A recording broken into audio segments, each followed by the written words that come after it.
친구들 안녕. 저녁 먹었어요? 전 떡국 먹었어요. 아침에 끓여놓은 게 남아서 아까워서 먹었어요. 친구들이 좋아하는 거 먹었는지 모르겠네. 오늘 날씨 엄청 따뜻했어요. 저 팔당 쪽 나갔다 왔거든요. 근데 진짜 봄날 같았어요. 그래서 진짜 봄꽃이 펴도 괜찮을 만한 날씨다. 가끔 보면은 개나리 꽃이 뭐 겨울인데 햇살이 진짜 좋은 날에 봄인 줄 알고 착각하고 펴 있을 때가 있거든요. 진짜 그렇게 개나리 꽃이나 봄꽃들이 착각하고 필만한 그런 날씨였어요, 오늘은. 그래서 되게 기분 좋은 하루였던 것 같아요. 친구들은 또 어떤 하루 보냈는지도 궁금하고 친구들 보고 싶어서 왔어요. 그리고 오늘도 또 이렇게 밖에 다니면서 또 여러 인연들 이렇게 스치듯이 지나가고 했는데 예쁜 마음들, 그런 마음들이 보여서 되게 많이 고맙다 이런 생각들이 들었어요. 그리고 진짜 예쁘고 사랑스러운 친구들 마음을 볼 때 마음 대 마음으로 만나면 그렇게 약간 깊이 있게 만날 수가 있는 거잖아요. 그래서 그런 마음들이 진짜 감사하다 그런 생각이 들었고, 그런 예쁜 마음들은 되게 가슴이 벅찬 것 같아요. 그래서 이런 느낌들은 진짜 고맙다 이런 생각이 많이 들었고, 또 친구들이 그런 예쁜 마음을 갖고 있는 것처럼 또 주변에 있는 많은 사람들한테도 그렇게 사랑을 많이 받고 늘 보호 속에서 안전하게 지냈으면 좋겠다 그런 마음이에요. 또 이어서 책 읽어드릴게요. 그리고 뭐 표현을 하거나 이런 것들은 다 자유라고 생각하고, 근데 각자 늘 얘기했지만 이렇게 어떤 좋은 것들을 얘기해도 때로는 우리가 가진 생각이나 관념들 또 그런 인식의 틀이 다 다르잖아요. 그래서 받아들이는 사람에 따라서 각자의 몫이 있다 이렇게 생각이 되어지고, 근데 그거는 뭐 어떤 부분에 대한 잘잘못이나 그런 건 아닌 것 같아요. 그냥 다 자기의 몫인 거잖아요. 근데 진짜 진심은 그 눈빛이나 태도나 여러 가지 비언어적인 부분에서도 다 보이는 것 같아요. 그래서 그런 마음들은 진짜 많이 감사하다고 생각이 들고, 또 그런 객관적 사실이나 이런 것들은 객관적인 자료들이나 뒷받침해줄 그런 근거들이 또 있는 것 같다 이런 생각도 들더라고요. 그래서 뭐 거짓이든 진실이든 이런 게 중요하지만 또 중요하지 않은 것 같기도 해요. 또 우리는 우리 스스로의 마음이나 양심은 스스로가 또 알잖아요. 내가 어떤 마음을 품고 있는지 그런 부분들은 자기가 가장 잘 알지 않을까 이런 생각이 들어요. 그래서 자기 마음을 잘 들여다보고 자기 자신과 직면하는 그런 용기들을 가졌을 때 우리가 좀 더 올바른 방향으로 갈 수 있고 또 성장할 수 있지 않나 이런 생각이 들어요. 그리고 그 어떤 기준들을 다른 사람을 평가하거나 그런데 쓰지 말고 외부로 가지고 가지 말고 자신한테 가져오면 되는 것 같아요. 뭐 누구를 평가하거나 비난하거나 그런 거는 불필요한 에너지고 낭비인 것 같거든요. 그래서 그냥 그런 것들보다는, 그리고 각자 생각이 다르잖아요, 사람마다. 근데 자기 기준으로 판단하고 선택하고 그런 부분들인데 굳이 그런 부분들에 대해서 평가하거나 그럴 필요가 있을까 이런 생각이 들더라고요. 그래서 그냥 어떤 상황에서도 있는 그대로 봐주려고 하는 거, 이게 가장 중요하다 이런 생각이 들고, 또 그런 것도 있는 것 같아요. 어떤 상황들이 모든 것들을 다 말하기는 어려운 상황들이 있을 수도 있잖아요, 살다 보면. 근데 때로는 진짜 사랑한다는 건 약간은 알면서도 속아주는 그런 지혜가 필요하지 않나 이런 생각들이 들더라고요. 단 그 어떤 사람들의 소중한 마음이 보일 때예요. 마음들이 보이지만 어쩔 수 없는 상황이 있을 때 그런 상황까지도 감안해서 내가 진짜 알면서도 속아준다는 건 사기 당하고 그런 개념보다는 그냥 더 큰 사랑으로 좀 안고 가겠다, 품고 가겠다 이런 마음들이 더 크다고 볼 수가 있는 것 같아요. 진짜 뭐 몰라서 무지해서 그렇게 속고 이런 것보다는 알면서 속아주고 그런 거는 더 많이 품을 수 있는 마음이 필요한 부분이다. 이런 생각이 되더라고요. 그리고 그 사람마다 느끼고 생각하고 그런 마음들은 다 그릇이 또 다른 것 같아요. 그러니까 제가 뭐 사람마다 다 다르긴 하지만 저는 좀 더 제가 성장하고 배우고 이런 것들에 좀 관심이 많고 제가 어떤 부분에 있어서 부족하다고 느끼면 그런 부분을 더 채우려고 하고 제 마음 그릇을 넓혀가고 이러는 데 관심이 있는 것 같아요. 다른 부분은 저한테 있어서는 조금 더 이렇게 작게 느껴지거나 그렇게 중요하게 느껴지지는 않는 부분이 더 많은 것 같다. 이런 생각이 들더라고요. 우리가 살아가면서 어떤 부분들이 가장 중요한 것인가. 물론 물질적인 풍요나 이런 것도 굉장히 중요한 부분이고 하지만 어떤 가치를 삶의 지표로 삼고 가느냐, 이거는 더 중요한 문제가 아닐까 이런 생각이 들더라고요. 그래서 우리가 스스로 나는 어떤 가치와 어떤 목표를 가지고 가는가, 이 부분에 대해서도 생각을 한번 해보면 좋을 것 같고 우리가 뭐 삶에 있어서 가장 중요하고 이런 게 물질적인 욕구 이런 것만이 전부는 아니잖아요. 또 사람을 만나서 사랑하고 이런 것도 다 중요하다고 생각을 하는데 제가 생각할 때는 마음이 가장 우선이다. 마음이 먼저 생기고 그 다음에 이제 사랑으로 연결이 되고 이런 순으로 연결이 되는 것 같다. 이런 생각이 들고 우리는 또 다 이성적인 사고랑 판단을 할 수 있잖아요. 그런데 너무 본능적인 부분만을 생각하고 그렇게 쫓아가면 우리가 진짜 이성을 가진 사람으로서 또 품격 있는 사람으로서 어떤 점들이 동물들과 구분을 할 수 있는 부분인가, 이런 부분에 대한 생각들도 하게 되더라고요. 그래서 그냥 어떻게 보면 단순하게 넘길 수도 있는 부분이지만 어떻게 보면 조금 더 어떤 부분을 잡고 갈 것인가, 이런 것들에 대해서 좀 심도 깊게 생각해 볼 필요가 있지 않나, 이런 생각이 들더라고요. 책 읽어드릴게요.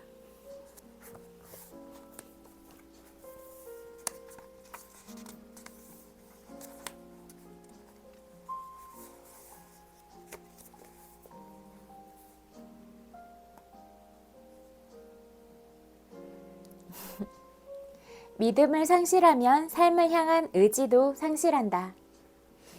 이 이야기는 평범한 수감자였던 나 자신의 체험을 기록한 것으로 자랑할 일은 못되지만 나는 수용소에서 마지막 몇 주를 제외하고는 정신의학자 노릇은 물론이고 심지어는 의사 노릇도 하지 않았다는 사실을 밝힌다. 내 동료 중에는 난방이 형편없기는 했지만 그래도 응급 구호실에서 휴지 조각으로 붕대를 만드는 일을 하는 행운을 누린 사람도 있었다. 하지만 나는 119, 104번이었다. 나는 대부분의 시간을 철로에서 땅을 파고 선로를 부설하는 일로 보냈다. 한 번은 도로 밑에 수도관을 묻기 위해 다른 사람 도움 없이 혼자서 굴을 판 적도 있었다. 이 일로 나는 보수를 받았다. 1944년 성탄절 직전에 소위 말하는 상여 배급표를 받은 것이다. 이 표는 우리가 사실상의 노예로 팔려간 건설회사에서 주는 것이었다. 건설회사는 수용소 측에 수감자 한 사람당 일정한 액수 일당을 지불하고 있었다. 회사는 쿠폰 한 장당 50페니를 지불했는데 그 표로 대개는 몇 주 후에 담배 6개비를 바꿀 수 있었다. 물론 가끔은 유효기간이 지나 쿠폰을 못 쓰게 되는 경우도 있었다. 여하튼 그때 나는 신나게도 무려 담배 12개비를 바꿀 수 있는 쿠폰을 소유하게 되었다. 그러나 무엇보다 중요한 것은 이 담배를 스프 12그릇과 바꿀 수 있다는 것이었고 스프 12그릇이면 한동안 굶주림의 고통에서 벗어날 수 있다는 사실이었다. 실제로 담배를 필 수 있는 특권은 카포들에게만 주어졌는데 그들은 일주일에 한 번씩 일정한 양의 담배를 배급받았다. 때로는 창고나 작업장의 감독으로 일한 사람들이 위험한 일을 한 대가로 담배 몇 개비를 받는 경우도 있었다. 그 밖의 사람들은 담배를 피울 수 없었는데 단 하나의 예외가 있다면 그것은 더 이상 살아갈 의욕을 잃었거나 아니면 자기에게 남은 생의 마지막 순간을 그저 즐기려는 사람들이 담배를 피우는 경우였다. 따라서 어느 날 동료가 자기 담배를 피우는 것을 보면 우리는 그가 자신을 지탱해 나갈 힘을 잃어버린 것으로 생각했다. 그리고 일단 그 믿음을 잃고 나면 살고자 하는 의지가 다시 생기기는 힘들었다. 도살장 아우슈비츠에 수용되다. 수많은 수감자들이 직접 목격하고 경험한 것을 기록해 놓은 방대한 자료를 조사해보면 수용소 생활에 대한 수감자의 심리적 반응이 크게 3단계로 나누어진다는 사실을 알 수 있다. 첫 번째 단계는 수용소에서 들어온 직후이며 두 번째 단계는 틀에 박힌 수용소의 일과에 적응했을 무렵, 그리고 세 번째 단계는 석방되어 자유를 얻은 후이다. 첫 번째 단계의 특징적인 징후는 충격이다. 어떤 경우에는 수용소로 들어가기도 전에 경험하기도 한다. 이에 대한 구체적인 예로 내가 수용소로 들어갔을 때의 상황을 얘기해 보겠다. 1,500명의 사람들이 기차를 타고 며칠 밤과 낮을 계속해서 달렸다. 열차 한 칸에 80명이 타고 있었다. 사람들은 마지막 남은 소지품을 담은 짐꾸러미 위에 누워 있었다. 열차 안이 너무나 꽉 차서 창문 위쪽으로 겨우 잿빛 새벽의 기운이 들어올 수 있을 정도였다. 우리는 모두 이 기차가 군수공장으로 가는 것이기를 바랬다. 그곳에서는 강제 노역이나마 여하튼 일을 할 수 있었기 때문이다. 우리는 기차가 아직 슐레지엔에 있는지 아니면 벌써 폴란드 안으로 들어왔는지 모르고 있었다. 겁먹은 듯한 기적 소리가 기분 나쁘게 울렸다.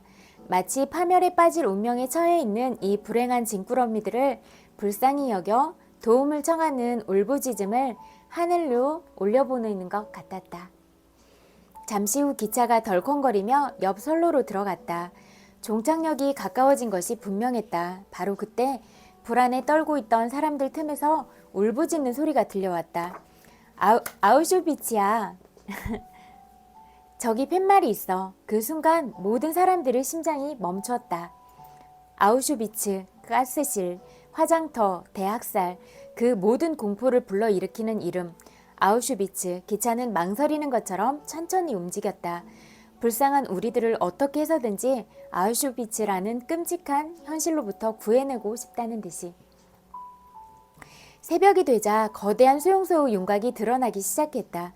길게 뻗어있는 몇 겹의 철조망 담장, 감시탑, 탐조등, 그리고 희뿌연 새벽빛 속에 미지의 목적지를 향해 뻗어있는 황량한 길을 따라 질질 끌려가고 있는 초라하고 누추한 사람들의 행렬, 가끔 고함소리와 호루라기 소리가 들렸다.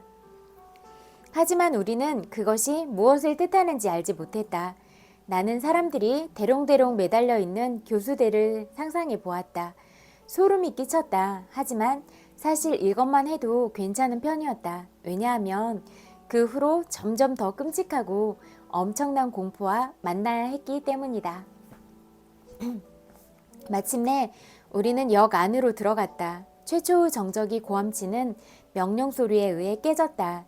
그날 이후로 우리는 모든 수용소에서 그 거칠고 날카로운 고함 소리를 끊임없이 듣고 또 들어야 했다. 그 소리는 마치 희생양의 마지막 비명소리와 같았다. 하기야 다른 점이 있기는 했다. 그들의 목에서 컥컥거리며 나오는 그 쉰 목소리는 칼에 찔리고 또 찔려서 죽어가는 사람이 비명을 지르지 않으려고 애쓸 때 나오는 소리와 비슷했다. 열차문이 열리자 몇 사람이 안으로 뛰어들어왔다. 모두 줄무늬 수의를 입고 머리를 깎았지만 영양 상태는 좋아 보였다.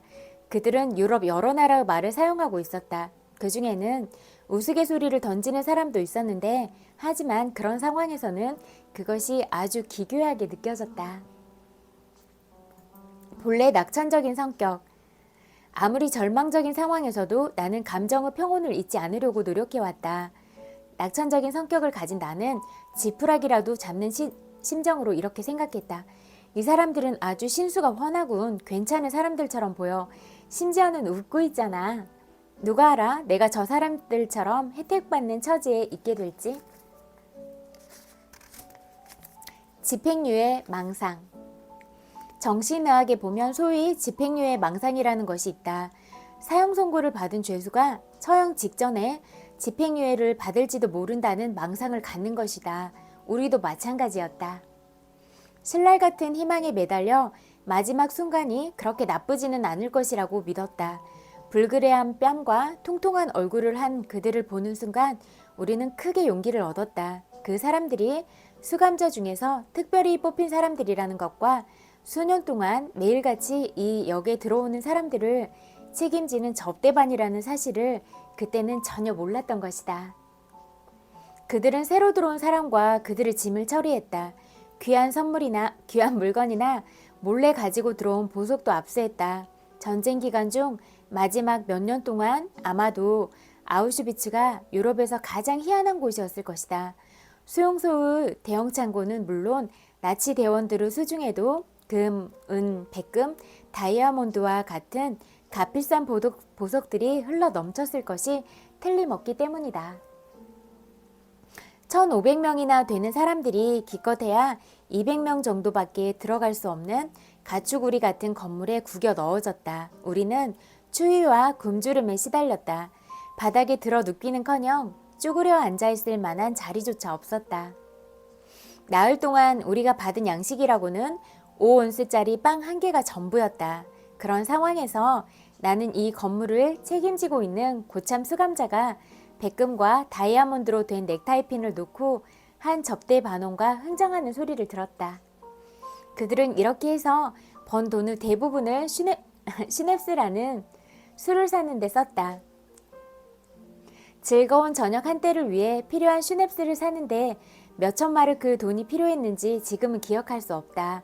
하지만 나는 그런 장기수들에게 슈냅스가 필요하다는 것을 이해할 수 있었다.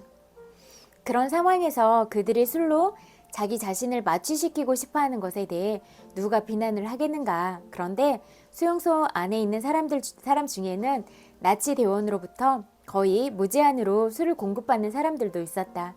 가스실이나 화장터에 배치된 사람들이었다. 그들은 언젠가는 자기들이 다른 사람들로 대취될 것이라는 사실을 잘 알고 있었다.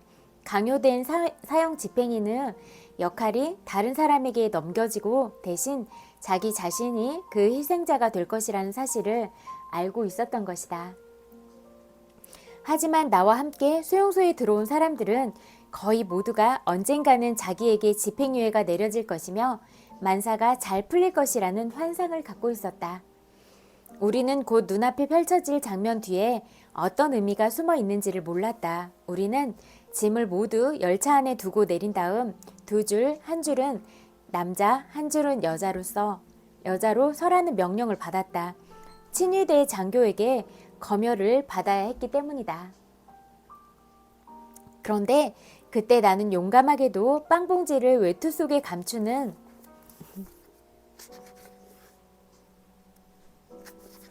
용기를 발휘했다.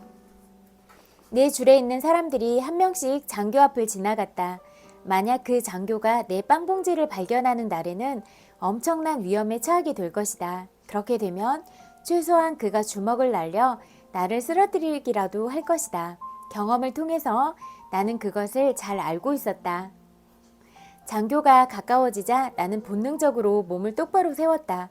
빵봉지가 있다는 것을 알아차리지 못하도록 하기 위해서였다.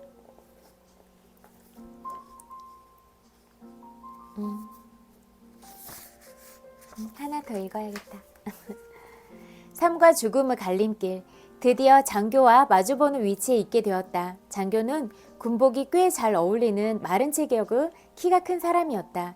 그 말쑥함에 대비되어 오랜 여행에 지친 우리의 몰골이 더욱 초라해 보였다. 그는 왼손으로 오른쪽 팔꿈치를 받친 채 무심하고 편안한 표정을 짓고 있었다.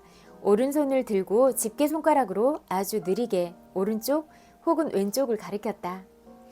하지만 당시만 해도 우리 중에 손가락으로 왼쪽 혹은 오른쪽, 대개는 왼쪽이지만 오른쪽을 가리키는 이 행동의 이면에 어떤 무서운 의미가 깔려 있는지 아는 사람은 한 명도 없었다. 마침내 내 차례가 되었다. 누군가가 내게 귓속말로 오른쪽은 작업실 행위고 왼쪽은 병자나 일할 능력이 없는 사람들이 가는 특별 수용소행이라고 알려주었다. 나는 일이 돌아가는 대로 그저 기다릴 수밖에 없었다. 그것은 앞으로 내가 통과해야 할 수많은 관문 중에서 첫 번째 관문이었다. 외투 속에 감춘 빵봉지가 몸을 왼쪽으로 약간 기울게 했다. 하지만 나는 똑바로 걸으려고 노력했다. 친위대원은 나를 살펴보면서 약간 망설이는 듯 했다. 그는 자기 손을 내 어깨 위에 올려놓았다. 나는 그에게 될 수 있는 대로 민첩하게 보이려고 애를 썼다. 그러자 그는 내가 오른쪽을 똑바로 바라볼 수 있을 때까지 내 어깨를 돌렸다. 그래서 나는 오른쪽으로 가게 되었다. 그날 저녁에야 우리는 그 손가락의 움직임이 가지고 있는 깊은 뜻을 알게 되었다. 그것이 우리가 경험한 최초의 선별, 삶과 죽음을 가르는 첫 번째 판결이었던 것이다. 우리와 함께 들어온 사람의 90%는 죽음행을 선고받았다. 판결은 채 몇 시간도 못 되어 집행되었다. 왼쪽으로 간 사람들은 역에서 곧바로 화장터로 직행했다. 그곳에서 일하는 사람에게 들은 바로는 그 화장터 문에는 유럽 여러 나라의 말로 목욕탕이라고 쓰여 있다고 했다. 화장터로 들어가기 전에는 사람들에게 비누 한 조각씩을 나누어 주었다고 한다. 그리고 그런 다음 그 다음에 일어난 일에 대해 자세히 묘사할 필요는 없을 것이다. 그 끔찍한 사건을 기록해 놓은 것은 너무나 많으니까. 수용소로 이송된 사람 중에 극히 일부에 불과했던 우리 생존자들은 저녁이 되어서야 진상을 알게 되었다. 나는 그곳에 먼저 와 있던 사람에게 내 동료와 친구 피가 어디로 갔는지 물었다. 그 친구가 왼쪽으로 갔습니까? 네, 내가 대답했다. 그렇다면 아마 저기로 갔을 거요. 이런 대답이 들렸다. 어디요? 그러자 그가 손가락을 들어 몇백 야드 떨어진 곳에 있는 굴뚝을 가리켰다. 굴뚝은 폴란드 회색빛 하늘 위로 불기둥을 내뿜고 있었다. 불기둥은 곧 불길한 연기 구름으로 변했다.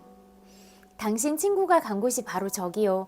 아마 지금쯤 하늘 위로 올라가고 있을 겁니다.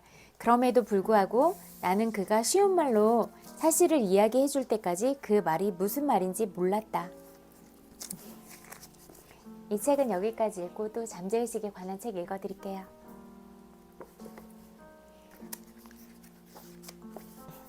스스로 일어서는 자가 부자가 된다.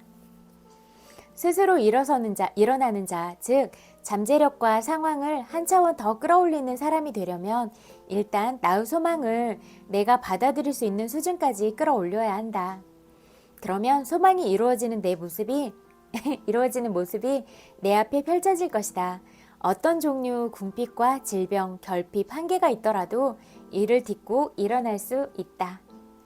마음이 발견한 것을 우리는 몸으로 느낄 수 있다. 하지만 정신을 끌어올리지 않고서 느낄 수 있는 건 기껏해야 우울하고 부정적인 감정들 뿐이다.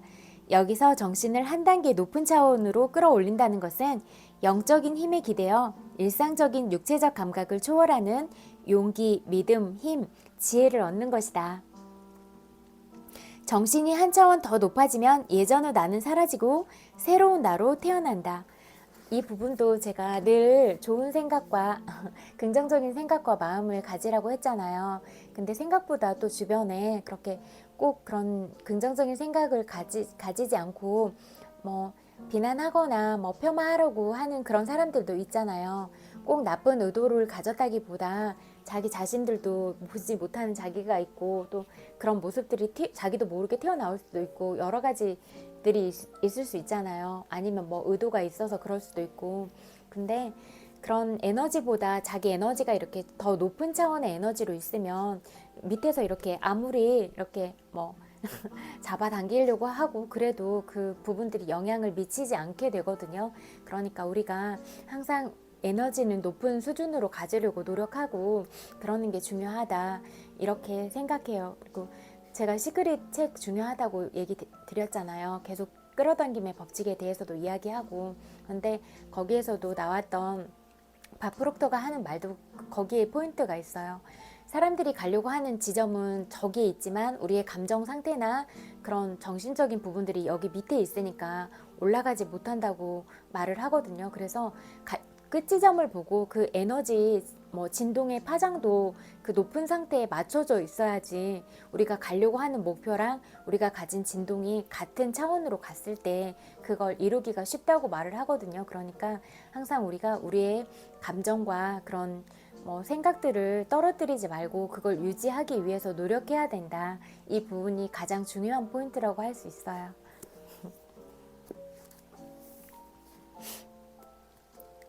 우울한 상태에서는 나의 장점이 드러나지 않는다. 이거 보세요. 하지만 비전을 보고 현실을 관조하면 모든 장애물과 방해물, 고난을 딛고 일어설 수 있다. 빈민가 출신이 우연히 부자가 되고 명예와 명성을 얻는 법은 없다. 바다에 빠진 사람을 구해주거나 나에게 호감을 보이는 백만장자를 만난다고 부자가 되는 건 더더욱 아니다. 간단한 진리를 기억하라. 나의 인격은 겉으로 드러나고 인격은 곧 운명을 결정한다. 그러니까 자기가 올바른 생각과 올바른 태도 이런 것들을 가지려고 하는 거, 이 부분이 가장 중요한 거예요.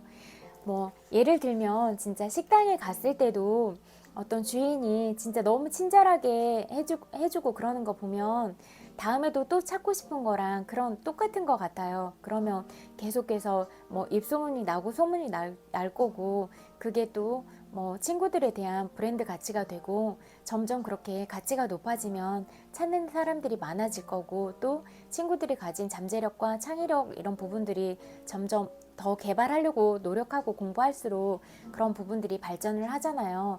그러면 그런 부분들은 또 재화로 연결이 반드시 될 거고, 이러니까 그런 시간이나 기회나 이런 거는 사람마다 다를 수도 있다고 생각을 하지만 언젠가는 꼭 좋은 방향으로 그런 것들이 다가올 것이다. 기회를 만나게 될 것이다. 이렇게 생각하니까 늘 스스로를 닦기에 노력을 해야 되는 점이 중요하다. 이렇게 얘기 드릴 수 있을 것 같아요. 한 차원 더 높은 곳으로 도약하다. 에너지와 재능을 마음껏 발휘하고 열정과 열의를 개발하면 내면의 힘을 사용하는 법을 배워야만 아주 높은 곳으로 도약할 수 있다. 내면의 힘이 가장 중요한 거예요. 자신감과 에너지가 넘치는 기업가가 사업에 집중하고 옳은 일을 하며 황금률을 실천한다면 자신을 도와줄 낯선 사람을 만나든 정치 인맥을 쌓든 경마에서 판돈을 모두 따든 상관없이 삶에서 성공을 거둘 것이다. 인격과 마음가짐은 한 사람을 만들 수도 있고 망가뜨릴 수도 있다. 나의 인격과 마음가짐이 바로 진정한 나의 모습이기 때문이다. 이러한 진리는 사람뿐만 아니라 국가, 사업, 교회, 조직에서도 적용된다. 더 높은 곳으로 도약하고 싶다면 내가 바라던 모습을 계속해서 생각하라. 그래야 정말 그러한 자질을 기를 수 있다. 나는 성장하고 장애물을 극복하며 내 안의 신성을 발견하기 위해 이 세상에 왔다. 또한 문제와 어려움, 도전을 마주하고 극복하기 위해 태어났다. 문제를 극복하는 데서 얻는 기쁨이 있다. 누군가가 나 대신 낱말 맞추기 게임을 풀어주었다고 생각해보라. 재미가 없고 하품만 나올 것이다. 건설업자는 다리를 지을 때 장애물과 실패, 어려움을 극복하면서 기뻐한다. 지혜와 힘을 기르고 이해력을 배양하는 건 정신적이고 영적인 도구를 갈고 닦는 것이다. 이러한 훈련이 없으면 결코 내 안의 약한 병아리는 건강한 병아리에게 쪼여 죽는다라는 옛말이 있다. 학교에서 힘이 없다고 느끼거나 놀림을 받고 괴롭힘을 당하는 아이들의 내면에는 약한 면이 있다. 하지만 고개를 빳빳이 들고 괴롭히는 무리에 맞서고 도전할 때 대부분은 뒷걸음을 친다. 여기까지 읽을게요. 그러니까 항상 내면의 힘을 키우고 이런 것들은 중요하다. 그래서 그런 부분들이 밖으로 표출이 돼서 친구들만의 그런 밝은 빛으로 빛날 수 있다. 이런 거 늘 기억하세요. 내면의 치유 같이 공부할게요.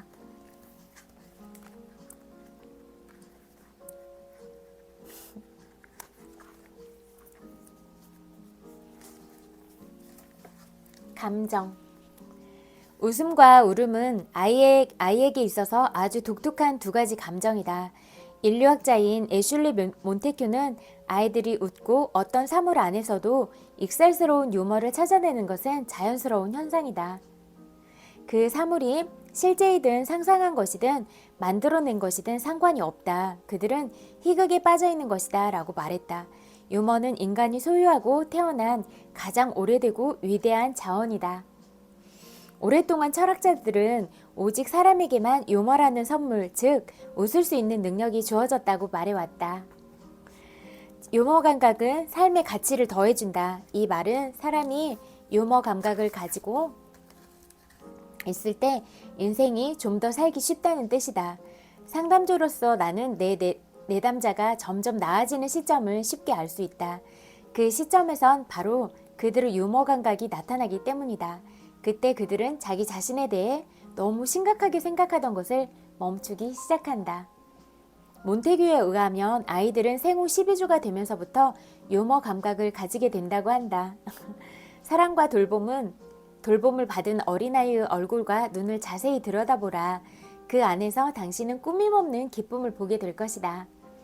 막 뛰어놀며 장난치는 아이들의 그룹을 한번 지켜보라. 그 아이들의 웃음 속에 있는 순수한 기쁨의 소리를 들을 수 있게 될 것이다. 애들 웃고 그런 것들 보면은 진짜 무장해되잖아요. 그리고 뭐 깔깔깔거리면서 웃는 웃음소리만 들어도 행복해지잖아요. 그렇지만 아이의 행복과 흥분은 재빨리 빼앗겨 버리곤 한다. 예를 들어 부모 자신 속의 상처받은 내면 아이가 웃음을 억눌러 버렸던 적이 있다면 자신의 자녀에게도 똑같은 방식으로 대할 것이다. 그런 부모들은 아이들에게 너무 크게 웃지 마라. 거기서 그렇게 시끄럽게 굴지 마라. 제멋대로 굴지 마라. 이제 충분히 놀았잖아 등의 말들로 아이들을 훈계하려고 한다. 가끔 나는 왜 내가 마음 깊은 곳으로부터 진정으로 웃고 춤추고 노래하는 게 그렇게 힘든지가 궁금했다. 술을 마셨을 때는 그런 것들이 자연스러운데 멀쩡한 정신일 때는 왠지 딱딱하게 굳어져 버리는 것이다. 웃거나 기뻐하기를 제지당한 아이들은 침울하고 냉정하게 되어버린다. 그런 아이들이 성인이 되면 결국 아이들이 흥분하고 큰 소리로 웃는 것을 참지 못하는 전형적으로 엄격한 부모가 되거나 딱딱한 선생님 혹은 심각한 설교자가 된다. 웃음은 다른 면의 울음이다. 시인 칼릴 지브라는 이렇게 말한다. 당신의 기쁨은 당신의 슬픔의 가면을 벗긴 것이다. 당신의 웃음으로부터 나온 똑같은 자아가 때때로는 눈물로 채워진다. 인간은 울 수 있는 유일한 동물이다. 물론 다른 동물들도 울기는 하지만 눈물을 흘리지는 않는다. 애슐리 몬테규는 웃음처럼 울음도 사회적으로나 심리적으로 우리를 만족시켜준다고 말한다. 웃음과 기쁨이 우리를 다른 사람에게 다가갈 수 있도록 하는 것처럼 울음은 품어주게 하고 동정심을 이끌어낸다. 이것은 아이의 생존과 관련해 볼 때 특별한 가치가 있다.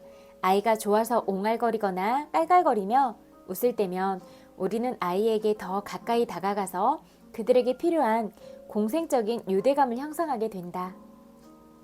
반면 아이의 눈물은 고통의 신호이기 때문에 아이를 편안하게 해주고 도와줄 수 있는 역할을 하게 된다.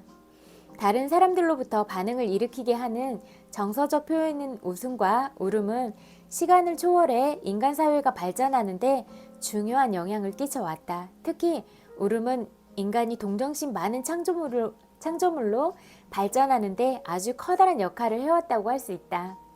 몬테규는 울 수 있는 자유라는 자신의 책에서 울 수 있는 자유는 개인의 건강에 도움을 주며 다른 사람들의 행복을 위해 더 깊은 영향을 끼칠 수 있도록 해준다고 썼다.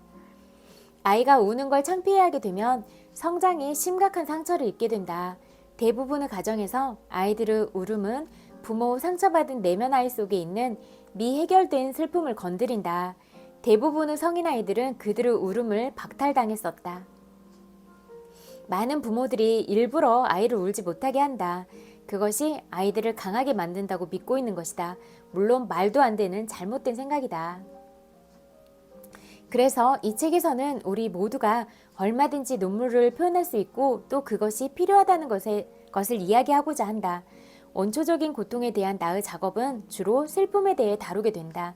그리고 이것이 바로 당신의 상처받은 내면 아이를 바꾸는 열쇠가 될 것이다. 저도 그러는데 눈물은 확실히 치유 효과가 있는 것 같아요. 뭐 어떤 슬픈 일을 보거나 슬픈 상황이 되거나 하면 울게 되잖아요. 그러면 진짜 어떤 그런 마음 안에 있는 감정의 찌꺼기들이 깨끗하게 해소되고 이런 것들을 많이 느끼게 되는 것 같아요. 그러니까 뭐 아이들한테도 울지 말아라 이렇게 뭐 어떤 것들을 하지 말아라 이런 거 이렇게 하기보다는 그냥 어떤 감정이나 다 소중하니까 그런 감정들을 충분하게 표현을 할 수 있고 이런 게 좀 더 건강한 방향인 것 같아요. 그리고 해야 될 일들에 대해서 많이 뭐 책임감이나 이런 부분에 대해서 많이 아이한테 제시하고 그렇기보다는 뭐 아이들이 좀 더 스스로 할 수 있게 그런 영역들을 좀 더 발전해가고 뭐 감정이나 표현 이런 것도 더 자유롭게 할 수 있고 이런 것들이 좀 더 아이를 스스로를 자존감이 높은 아이로 자라게 할 수 있고 또 뭐 창의력이나 그런 부분에 있어서도 좀 더 개발을 할 수 있고 아이 주체성을 가지고 살아갈 수 있는 그런 사람으로 성장하게 만들 수 있을 것 같다 이런 생각이 들더라고요. 쾌활함. 쾌활함은 환경적인 영향으로 인해 생긴 고통으로부터 회복할 수 있는 능력이다. 모든 아이들은 선천적으로 쾌활하다. 어리면 어릴수록 더 쾌활한 것을 알 수 있다. 그저 아이가 먹는 것, 걷는 것만 지켜봐도 그들의 쾌활함을 엿볼 수 있다. 한 번은 생후 20개월 된 아기가 소파에 기어 오르려고 하는 장면을 지켜본 적이 있다. 거의 올라갔다고 생각했을 때마다 아이는 뒤로 넘어지곤 했다. 그러고 나면 그 아이는 몇 분간 울다가 바로 다시 소파에 오르려고 시도했다. 그러기를 5번 정도 반복한 후에야 드디어 그 아이는 성공했다. 아이는 소파에 앉아서 자신의 성공을 얼마 동안 기뻐했다. 마침내 개가 그 방으로 들어오자 그 아이는 개를 조심스럽게 관찰하더니 아예 소파에서 내려와서는 그 이상한 피조물을 조사하기 시작했다. 그 아이가 다가가자 개도 장난스럽게 아이에게 슬쩍 다가갔다. 그러자 아이는 깜짝 놀라 그만 개의 코를 한 대 치고 말았다. 그 개는 자기의 3배나 되는 크기였는데도 그 아이는 그 개를 때린 것이다. 어떻게 보더라도 그건 용기였다. 사실 모든 어린아이들은 용기가 있다. 어른들이 아이들에 비해 훨씬 큰 몸집을 가지고 있는 것은 사실이지만 아이들의 고집스러움을 질 나쁜 행동으로 보기보다는 용기로 볼 필요가 있다. 아이들은 쾌활하고 용기가 있다. 용기라는 단어는 라틴어인 심장이라는 말에서 유래되었다. 아이들은 심장을 가지고 있다. 아이들은 정말로 용기 있는 모험가들이다. 아들러 학파의 유명한 심리학자인 루돌프 드레이커스는 모든 나쁜 행동을 하는 어린아이들은 용기가 없는 것이다 라고 확신했다. 용기를 잃어버린 이 낙심한 사람들은 그들의 욕구를 충족시키기 위해서 조작을 해야만 한다고 믿는다. 쾌활함과 밀접한 관련이 있는 것이 행동의 유연성이다. 유연성은 아이에게 사회와의 어떤 패턴에 반응하면서 행동들을 배우도록 한다. 유연성은 대부분의 동물들과는 전혀 다른 인간의 고유한 특징이며 정신적으로도 건강하다는 강한 신호이기도 하다. 그러나 쾌활함과 유연성은 우리의 능력을 건강하지 못한 방법으로 적응시켜 버리기도 한다. 상처받은 내면 아이의 특징이라고 할 수 있는 모든 행동들이 적응된 행동들이다. 내면 아이의 쾌활함과 유연성은 병, 무질서, 정서적 버림받음 등으로부터 우리가 살아남을 수 있게 해준다. 그러나 활동적이고 쾌활한 에너지를 성장이나 자기 실현보다도 생존을 위해서만 사용해야 한다면 불행한 일이 아닐 수 없다. 쾌활함은 우리의 진정한 자아가 가지고 있는 핵심적인 특성이기 때문에 상처받은 내면 아이가 치유되었을 때 다시 그것을 환영하며 받아들일 수 있을 것이다. 물론 이것은 시간이 걸린다. 왜냐하면 상처받은 아이가 어른인 우리의 보호를 믿는 법을 배워야 하기 때문이다. 내면 아이가 자신이 안전하며 보호받고 있다고 느껴졌을 때 그 아이의 선천적인 놀라움과 쾌활함이 다시 나타나기 시작하고 그러면 모든 것이 새롭게 바뀔 것이다. 그러니까 이게 우리 어른들한테도 이렇게 뭐 심리적으로 안전하다 이런 느낌이 드는 관계나 장소 그런 부분이 되게 중요하잖아요. 그래서 내가 어떤 이야기를 했을 때 이 얘기가 오롯이 뭐 지켜질 수 있다 이런 믿음이 가는 사람한테는 우리의 마음을 얘기하기도 쉽고 그러잖아요. 그런 것처럼 아이들한테도 그렇게 내가 안전한 공간이라고 느낄 만한 곳, 또 그렇게 느낄 수 있는 뭐 사람들, 이런 사람들이 많은 게 중요할 것 같다 이런 생각이 들었어요. 그래서 그런 우리 스스로도 또 안전한 공간과 그런 사람들이 되어 주려면 우리 스스로가 좀 더 마음 안에 사랑을 가지고 그런 사랑들이 또 이렇게 뭐 우리 안에 이렇게 충분하게 차오르면 그런 부분들이 또 이렇게 흘러 넘치게 돼서 다른 사람들의 아픔이나 그런 마음들까지도 이렇게 또 공감을 하려고 하고 어떤 부분에 있어서 좀 힘들고 어떤 부분을 좀 더 정서적으로 좀 더 안정할 수 있도록 도움을 줄 수 있을 것인가 이런 부분을 좀 더 생각하고 그런 배려들을 하기가 쉬워질 거다 이런 생각을 해요. 뭐 우리가 신체적으로도 그렇고 정서적으로도 우리 스스로가 그 만족에 이르지 못하는 상태이거나 아니면 뭐 예민해져 있는 상태이거나 그러면 다른 사람까지 볼 수 있는 여유는 없잖아요.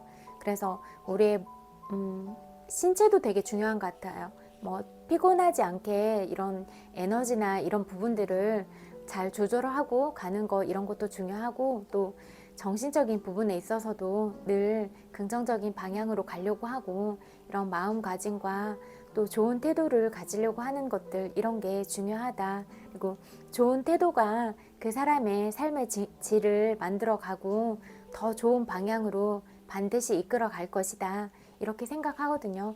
그 좋은 태도는 어딜 가나 그 사람을 빛나게 하고 돋보이게 해요. 그러니까 뭐 인사를 잘한다던가 말을 친절하게 한다던가 이런 것들은 정말 소중한 것들이고 귀한 것들이잖아요. 그래서 그런 것들 기본적인 것들을 잘하면 정말 다르게 보인다. 그리고 한 번이라도 더 봐주고 또 다시 찾아가고 싶은 사람이 되게 할 수 있다.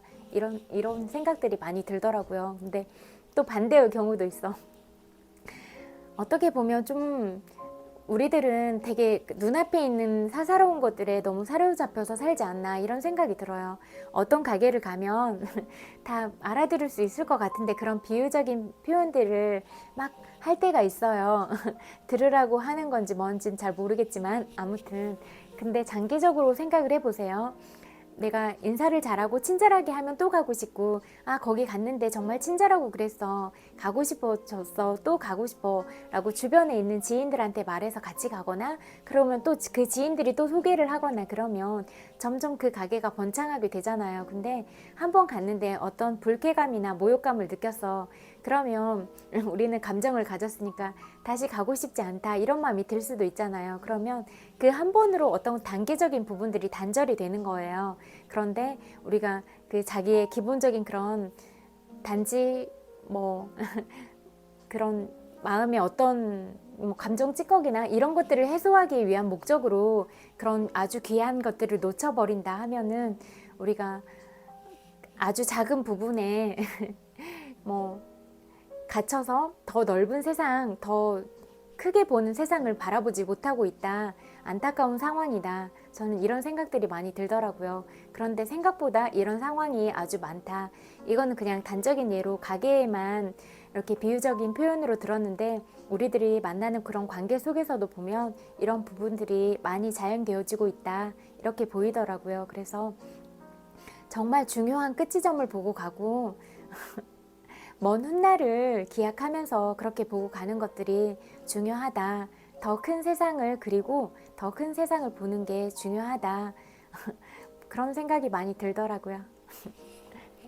그래요. 오늘도 또 제 이야기 들어주셔서 너무너무 감사해요. 그리고 예쁜 마음들도 정말 너무 감사해요. 진짜 막 뭐라고 할까? 마음이 벅차는 그런 감동들이 있고 그런 것 같아요. 감사합니다. 그리고 오늘 또 친구들이 어떤 하루를 보냈을지라도 고생 많았어요. 토닥토닥 마음으로 안아드릴게요.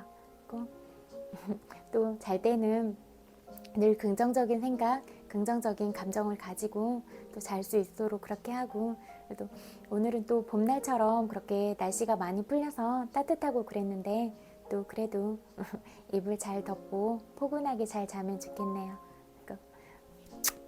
100만 번 볼뽀뽀도 보내드릴게요.